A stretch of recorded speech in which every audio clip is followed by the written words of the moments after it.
Can you hear me now? Check, check.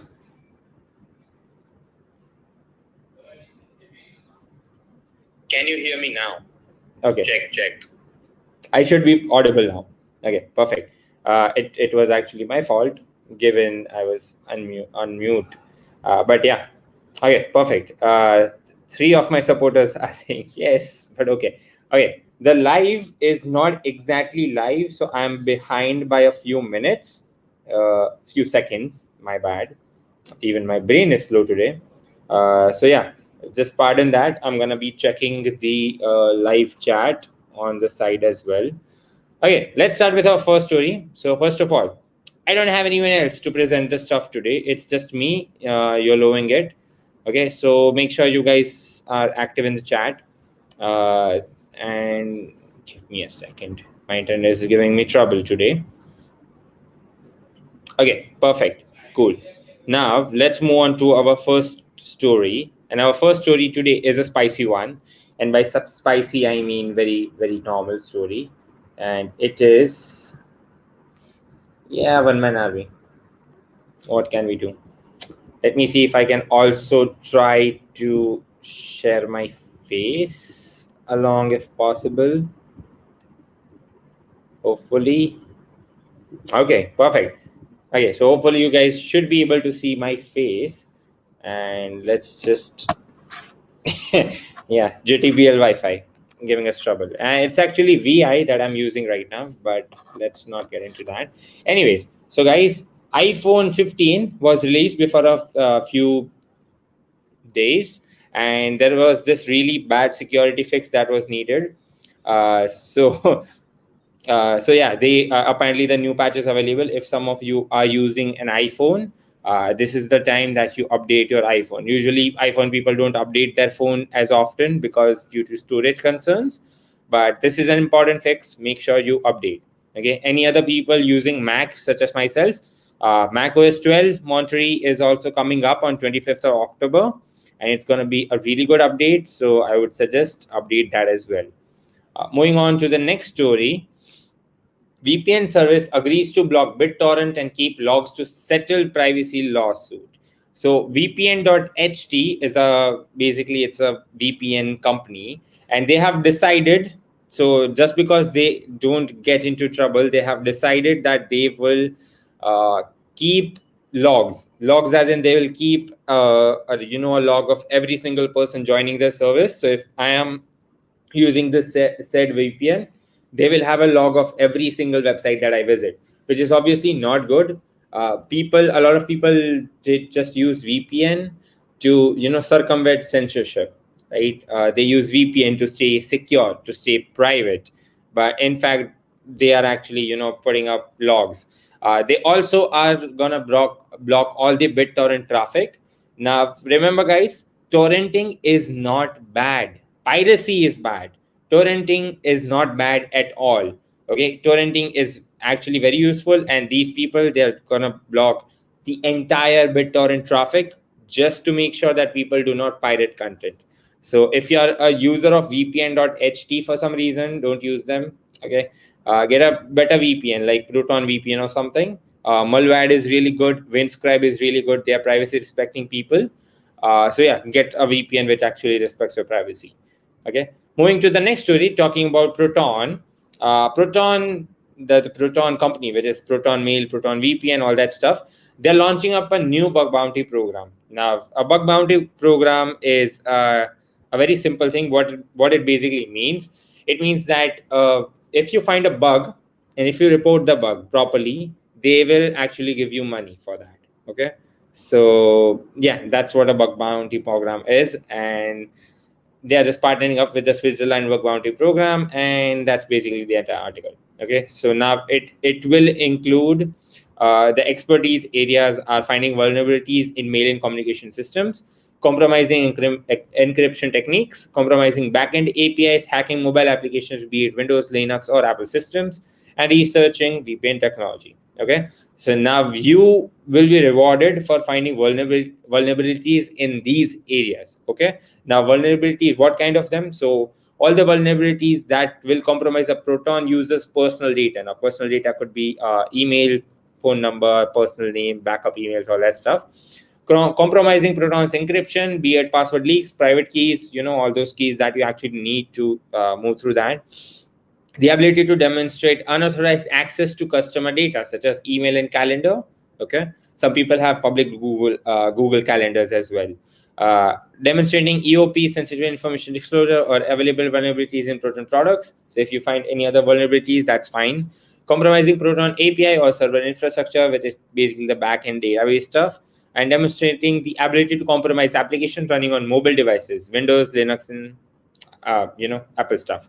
So yeah, if you are someone who's interested in all of this stuff, go ahead. There's a very low chance that you might find a vulnerability, but if you do it, that's good for you, right? Free money. Okay. Proton story again. It's basically Proton Mail is launching a Proton Chat, Proton Drive, and a Proton Wallet. So they are launching a few more services.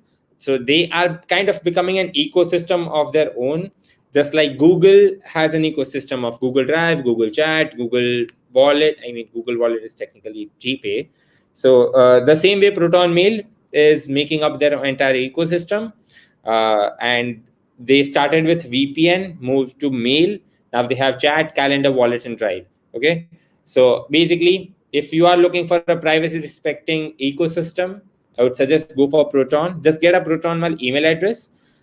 If you want to stay away from Google, if you can be as bold as Ishan, then yeah, if you want to remove Google from your life, you need a Proton Mail account. Or I honestly don't know how you would make your workflow work. So yeah. Okay, before we move through the next story, we have a few comments. Jainik says privacy is a myth. Jainik, that is true. I have no comments on that. Jeet says, Aman Vesa, no internet at home, Spider-Man reference. That is true. Okay, moving on. We don't have much comments today, but okay. Snapchat boosts effort to root out drug dealers. So that sounds like a very spicy headline. Let's get into it. So what basically happened is Snapchat's parent company, which is Snap, they announced new tools and educational content to keep its community safe from devastating impacts of fentanyl crisis. Okay, so what they have basically made up new tools to make sure that the users are aware about the fentanyl crisis. So basically, fentanyl is a type of drug that is very deadly. I believe a few grams of fentanyl are like more than enough to kill an entire African elephant. Okay, so fentanyl, very dangerous drug, but it's actually kind of useful in medical procedures. So yeah, apparently Snapchat brought this feature. I don't know. Moving on to the next story, neighbor wins privacy row over smart doorbell and cameras. So what happened is basically a judge ruled that the security cameras and Ring doorbell installed in a house in Oxfordshire, they are unjustifiably invading the privacy of a neighbor. So if you have a smart doorbell, okay, a lot of people I know, they have a smart doorbell. What it basically does is it continuously records the front of your door, okay? And this neighbor, found that this is invading his or her privacy, and they actually went to court, and the court ruled in the favor of the neighbor that, hey, you are constantly recording, and that includes the neighbor house, so you should not do that. Once again, Ring doorbell, Amazon products, I would not trust them, but if you have a smart doorbell, kudos to you. No comments here. Okay, cyber attacks. Acer confirms second cyber attack in 2021 after ransomware incident in March. Now, if you guys happen to have an Acer laptop or Acer, any product which is related to Acer, well, if you have an account on it, make sure you change your passwords. 60 gigabytes of files were breached. Now, 60 gigabytes might not seem like, okay, 60 gigabytes, that's like what, a few movies. Turns out, just to store 100,000 names, okay, 1 lakh names or 1 lakh passwords, you need less than an MB of storage. Okay, 60 gigabytes is 60,000 megabytes, guys, and that's a lot of potential information. So yeah, if you have a I don't know, if you have an Acer account somewhere, make sure you change your passwords. Have used different passwords everywhere. Also, the servers were in India, so yeah, score for made in India stuff. Yay. I'm being sarcastic, people. It's a joke. Moving on, a woman, she allegedly hacked flight school and cleared planes with maintenance issues. So it turns out a 26-year-old woman, she used an application in a flight school to manage airplanes in an attempt to get back at a former employer. Okay, so she was employed at this place, she was fired, and she used the same app to she wanted to clear the. So okay, what usually happens is airplanes, they need maintenance, but because they need maintenance, they are marked as for maintenance in the application. So what this woman did is, they have this entire process, right? So what this woman did is, she went and set the application and she tried to hack it, and she made sure that the maintenance airplanes are cleared out even before the actual maintenance. She wanted to do that just to, I don't know, get back at her former employer. So yeah, be next time, make sure what plane you get on. I mean, these are the types of stories where you don't have much control over what happens. I mean, you can change your password, but how is changing a password helping you avoid a flight issue? So I mean, yeah, guys, security, please take your security seriously. If someone watching here is a traffic air controller, uh, just guys, make sure your apps are secure. Moving on to the next story, there are new subscription for wire.com. What is wire.com? Apparently they have a product. Wire is basically an actual messaging application. I believe they were no, okay. So Wicker is an application which was sold to Amazon. Wire is Slack competitive, and they have new subscription packages. So I mean, if you are into, like if you are a person who manages a business and if you don't want to use Slack, Wire is an actually decent alternative. It is for free. You can get it for enterprise, you can get it for entire government for some reason. But yeah, Wire is a really decent Slack competitor. You can make it your own private messenger as well. So I would suggest just stick to Signal or Telegram. Moving on, next story. CIA funding arm give encrypted app Wicker 1.6 million. So this is what I was talking about. Wicker used to be a very serious privacy respecting application. It was a private messenger, just like Signal, just like other stuff. It was recently bought up by Amazon. Now it says that there is end-to-end encryption, but a lot of people who are using Wicker, they just stopped using it. And CIA, so one of the companies under CIA. So CIA has a lot of private contact with different countries. So one of the arms of CIA, they gave funding of $1.6 million to Wicker. Now, I don't know about you, but that seems a little bit fishy to me, given that, CIA is funding Wicker, which is an encrypted app. CIA has nothing to gain from it, okay? Not legally, at least. But yeah, so you can read this article if you want. The funding solidifies Wicker's position as an encrypted chat platform for government agencies. If I were you, I would not use Wicker. Stick to Signal. Once again, guys.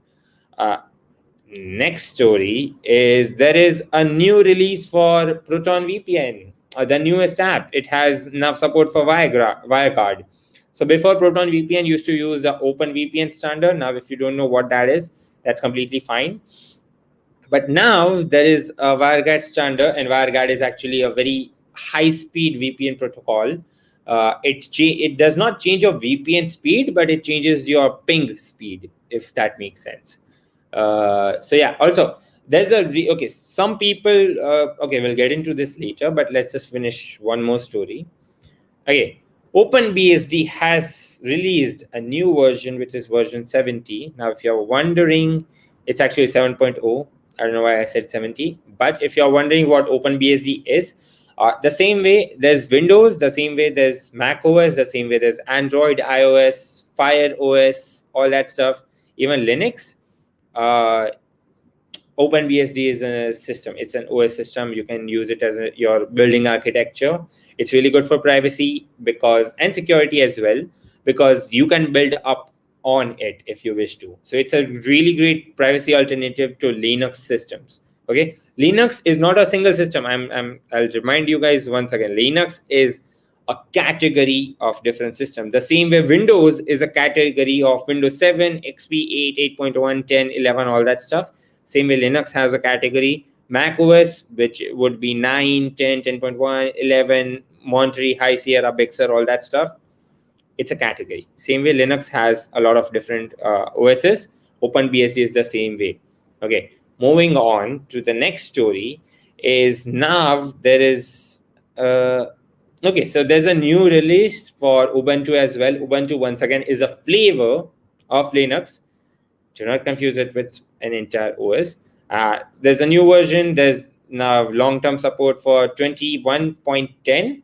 Long-term support just means that if you're using that OS, you will get security updates for as long as 7 years, which is on par with Windows. But yeah, makes sense. Once again, related to Linux news, Debian is now on its 11th version. Debian is a type of Linux stuff. Okay. Moving on, the company behind Android's alternative Selfish OS is finally profitable. Now, if you don't know, Selfish OS is a new type of OS. It's based on Android, but it actually works. It's a very privacy respecting, and there are like new features and all that stuff. I would ask you to read the article and watch some photos on it. But now it's finally profitable. If you might be thinking, what do you mean profitable? It was not profitable at this point. The founders were losing money, but now it's finally generating some revenue, which is good. That means it would be cheaper for all the users.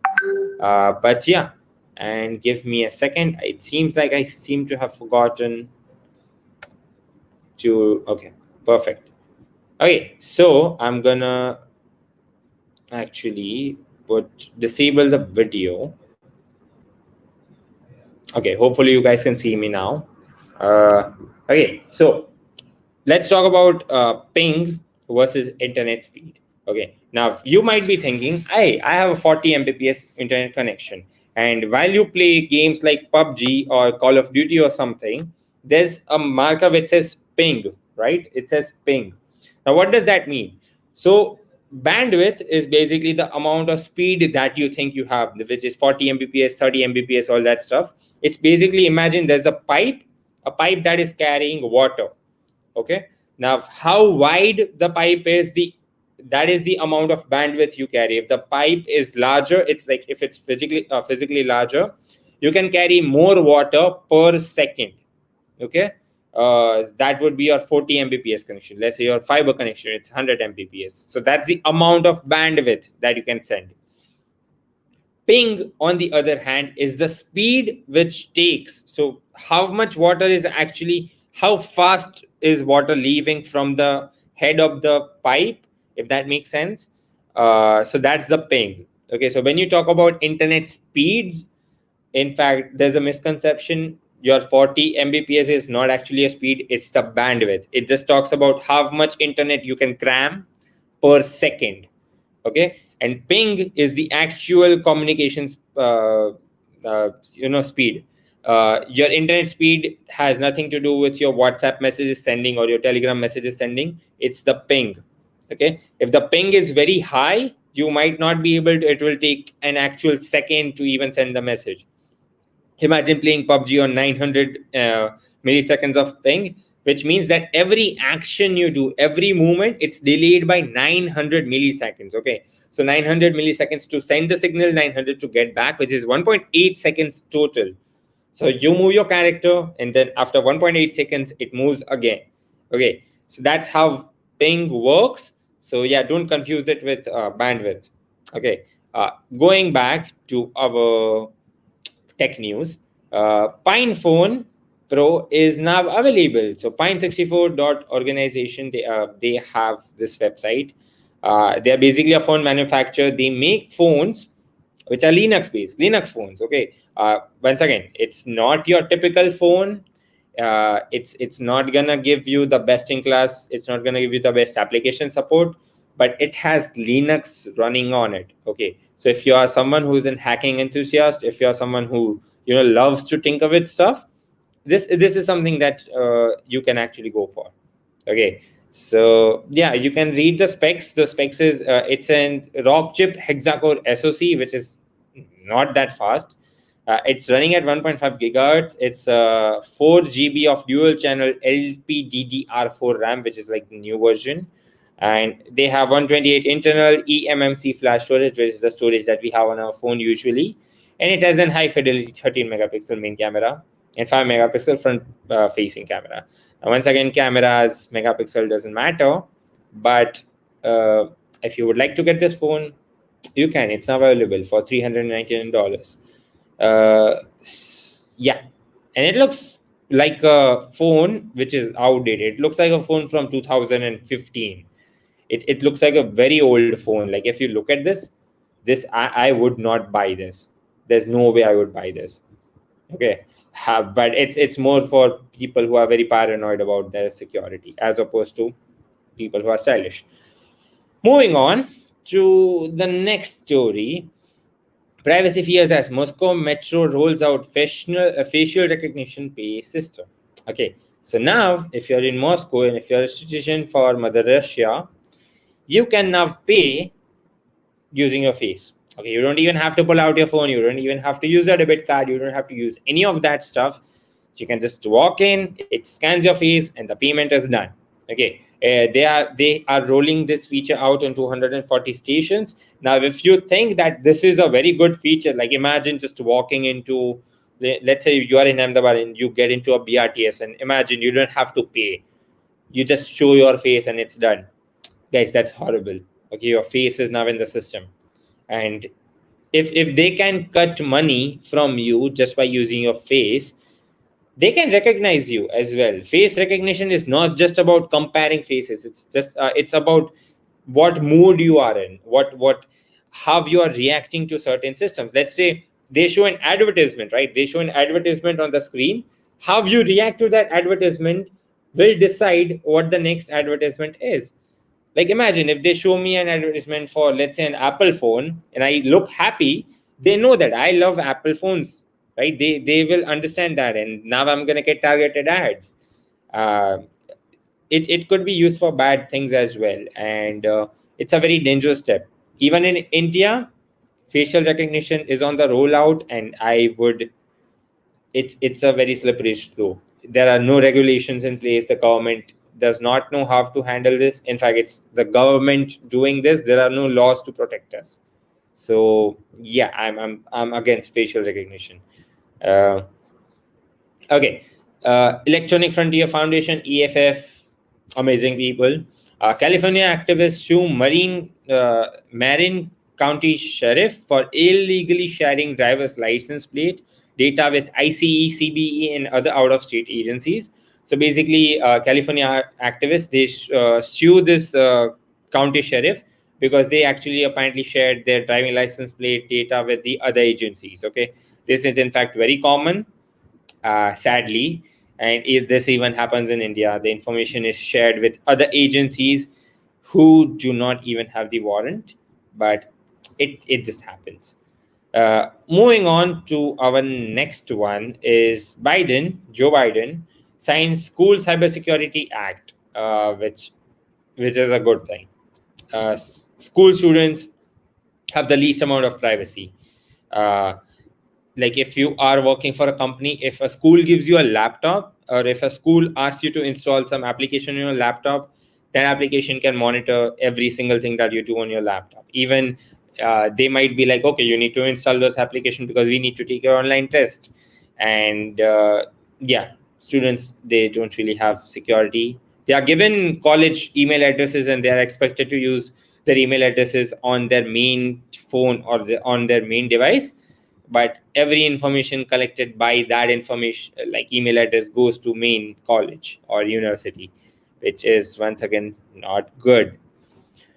Okay, AI fake face generators can be rewound to reveal the real faces they were trained on. So now there is a website which is, if you go to the website thispersondoesnotexist.com, on that website you can actually make you can actually see a person which is AI generated, right? And I don't know if you guys know about artificial intelligence, but what you can do is you can reverse engineer that, and you can actually see what model, what faces they were trained on.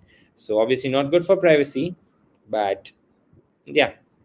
Next story, we have just three more stories to go. Android mobile OS snooping by Samsung, Xiaomi, Huawei, and Realme handsets. I'm not gonna read the entire. It's a 12-page paper, but the privacy of mobile apps has been extensively studied, but much less attention has been paid to the privacy of the mobile OS itself. Mobile OS may communicate with servers to check for updates and telemetry and so on. So basically, it's the Samsung OS, it's a color OS, all those types of OS which goes on top of your mobile phone. They can send data back to their main server. So once again, go for something that you can actually control. Okay, next paper, which is unique on Facebook formulation and evidence of non-nano targeting individual users for non-PII data. Guys, I just read this. I have no idea what it means. But if you are the type of person who can understand this, go ahead. I believe it's talking about how different users can be categorized into a different subset. But I'd be lying if I said that I understood beyond that. So, okay, moving on to our last story. Study reveals scale of data sharing from Android mobile phones. So the amount of data that is shared by Android compared to iPhone, and compared to other OSs like Xiaomi, Huawei, Realme, or Lineage OS. So yeah, there's a lot of data which is shared. You can once again read the article if you wish to. But yeah, that's basically it. That's basically it for this live today. Apparently, we didn't have much to go through. Also, there's no. Basically, I'm YOLOing it, so I don't have anyone to bounce off my ideas with. So yeah, there's not much discussion going to happen today. Thank you for joining our Estudely Live. You can find all the links in the description. We have a Telegram channel as well, where you can find more interesting stuff as well. And if you are new here, subscribe to YouTube, because there's a really good chance that 30% of people are only subscribed. The 70% people have no idea what channel this is. So subscribe, and yeah, that's it. Have a good day.